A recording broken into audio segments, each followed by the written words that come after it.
ہمیں یاد ہی نہیں کہ ہم دعوت اللہ کے لیے دنیا میں بھیجے گئے، ہمیں یاد ہی نہیں کہ ہم جہاد فی سبیل اللہ کے لیے دنیا میں بھیجے گئے، سوائے کمانے کے کوئی غم ہی نہ رہا۔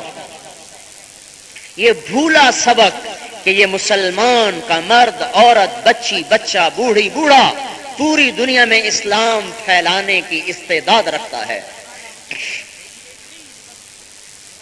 ہر مسلمان اسلام پھیلانا اپنا کام سمجھے کہ دنیا میں دین پھیلانا میرے ذمہ ہے، میں اسلام پھیلانے کا ذمہ دار ہوں۔ تبلیغی جماعت کی وجہ سے تبلیغ میرے ذمہ نہیں ہے، ختم نبوت کی وجہ سے تبلیغ میرے ذمہ ہے۔ میں اپنے نبی کو آخری مانتا ہوں۔ ایک آدمی اللہ کے رسول کو رسول مانے، آخری نہ مانے تو کافر ہو جائے گا۔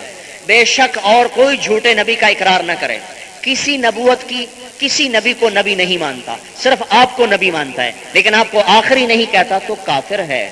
تو آخری نبی ہونے کا تقاضا کیا ہے؟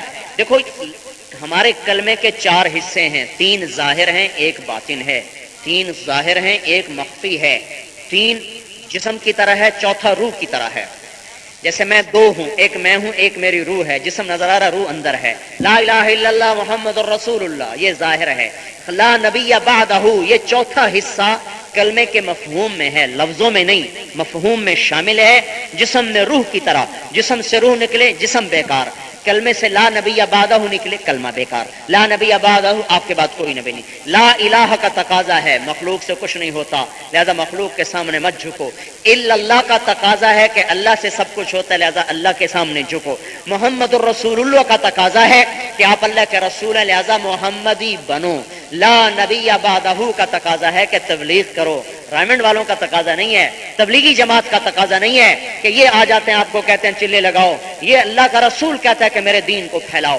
پھیلانے کے لیے وقت مانگتے ہیں، یہ وقت کی ترتیب ہے، چلہ 4 مہینے، یہ کوئی بدعت نہیں ہے، نہیں تو سارے مدرسے بدعت ہو جائیں گے۔ سیکھنے کے لیے ہے، علم سیکھنے کے لیے مدرسے بنے، علم سیکھنے کے لیے کتابیں بنی، علم سیکھنے کے لیے کتابیں چھاپی گئیں۔ حضور کے زمانے میں تو کتابیں نہیں چھاپی گئیں، حضور کے زمانے میں تو مدرسے کوئی نہیں تھے۔ پہلا مدرسہ 357 ہجری میں نہیں، 304 ہجری میں، 357 میں ایک اور واقعہ ہوا تھا، 304 ہجری میں پہلا مدرسہ مصر میں بنایا گیا، اور اللہ اس کا بھلا کرے جس نے بنایا۔ اگر مدرسے نہ بنتے تو دنیا سے علم مٹ جاتا۔ یہ علم کو بچانے کے لیے تھے، چلہ 4 مہینے، یہ کوئی دین میں اضافہ کوئی نہیں، یہ دین سیکھنے کے لیے۔ جیسے ہم نے 8 سال پڑھا، کون سی حدیث میں لکھا ہوا ہے 8 سال پڑھو تو عالم بن جاتا ہے؟ کوئی نہیں۔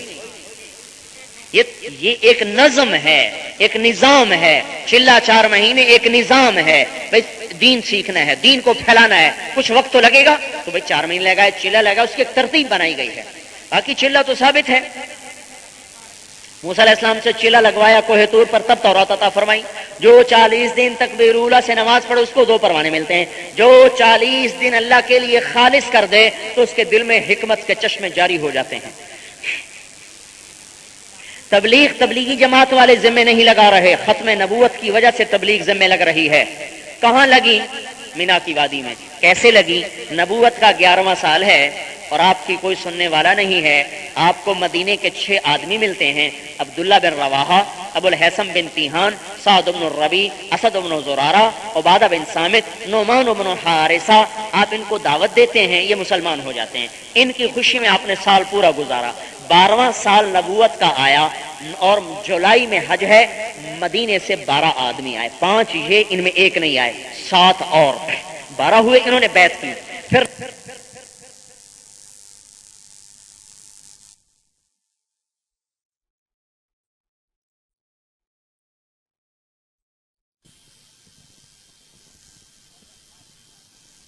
غار کو صاف کیا، اپنی پگڑی سے سوراخ بند کیے، پھر کرتا اتار کے پھاڑ کے سوراخ بند کیے، پھر آپ کو دعوت دی، آپ اندر آئے۔ جب اندھیرا چھٹا تو آپ نے دیکھا ابو بکر کا کرتا کوئی نہیں۔ کہا ابو بکر تیرا کرتا کہاں ہے؟ کہا یا رسول اللہ میں نے سوراخ بند کیے۔ تو آپ کی آنکھوں میں آنسو آئے۔ کہا یا اللہ میں ابو بکر سے راضی ہوں، تو بھی اس سے راضی ہو جا اور جنت میں میرا ساتھی بنا دے۔ اللہ تعالیٰ نے فوراً وحی بھیجی، ہم راضی ہیں اور جنت میں آپ کے ساتھی بناتے ہیں۔ 27 کی رات, 28 کی رات, 29 کی رات, 3 راتیں 2 دن رہے. یکم ربیع الاول کو نکلے, 8 ربیع الاول کو قباء میں پہنچے, 14 دن قیام فرمایا اور جمعے کے دن 500 مدینے والوں کے ساتھ مدینے کو چلے. بنو سالم کے محلے میں جمعے کی نماز پڑھائی اور سنیت الوداع سے عصر کے قریب آپ مدینے میں داخل ہوئے.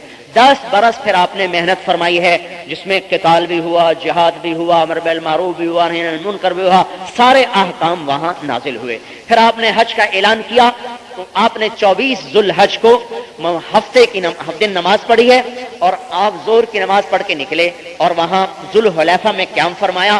12,000 مرد عورت آپ کے ساتھ ہیں اور جب آپ مکے میں پہنچے تو 1,24,000 ہو چکے ہیں.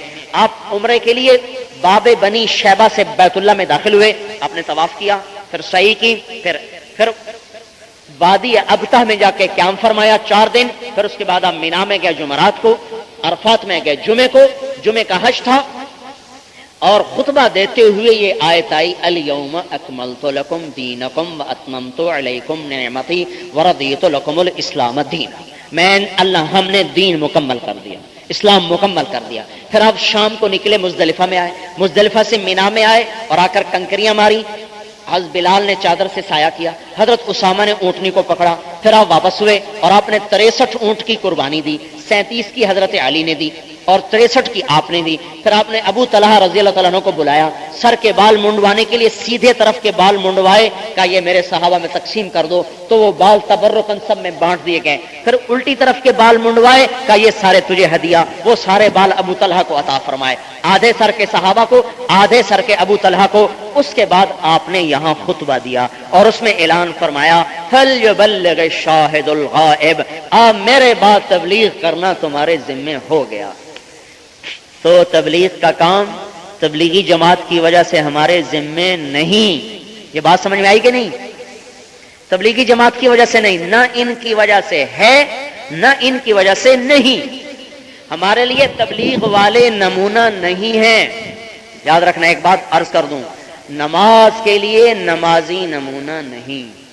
ہم کسی نمازی کی بد عملی کو دیکھ کے کبھی نماز چھوڑتے ہیں؟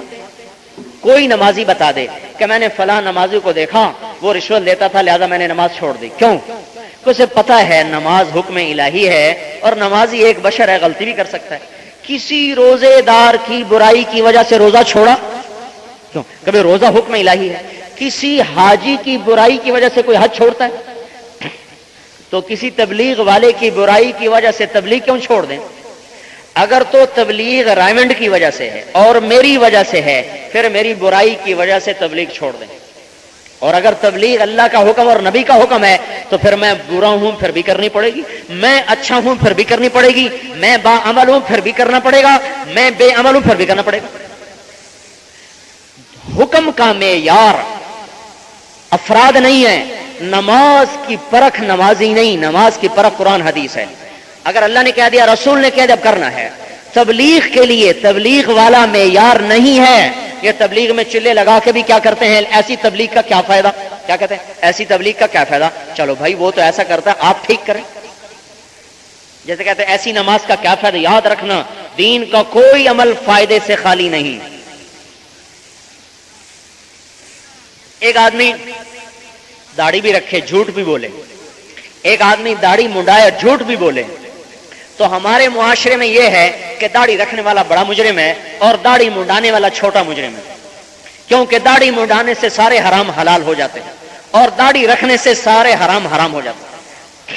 تبلیغ میں جانے سے سارا دین فرض ہو جاتا ہے, تبلیغ میں نہ جائے تو کچھ بھی فرض کوئی نہیں. دیکھو داڑھی رکھ کے جھوٹ بول رہا ہے, تو کیا داڑھی منڈانے سے جھوٹ حلال ہو جاتا ہے؟ جھوٹ کس وجہ سے حرام ہے؟ داڑھی کی وجہ سے یا اللہ کے حکم کی وجہ سے؟ صحیح تولنا کس وجہ سے ہے؟ داڑھی کی وجہ سے کہ اللہ کے حکم کی وجہ سے؟ ایک رشوت حلال ہو گئی, داڑھی منڈا دی, اور رشوت حرام ہو گئی, داڑھی. چلا لگایا تو جھوٹ بولنا حرام, چلا نہیں لگایا تو جھوٹ بولنا حلال. یہ ایسی جہالت شیطان نے پھیلا دی. انہوں نے کہا جی داڑھی رکھ کے گناہ کریں تو شرم آتی ہے. میں کہتا ہوں کلمہ پڑھ کے گناہ کریں تو شرم نہیں آتی, تو داڑھی رکھ کے گناہ کرنے سے شرم کا کیا مطلب ہے؟ داڑھی سے شرم نہیں, کلمے سے شرم ہے. یہ بات سمجھنے کی ہے. شرم کلمے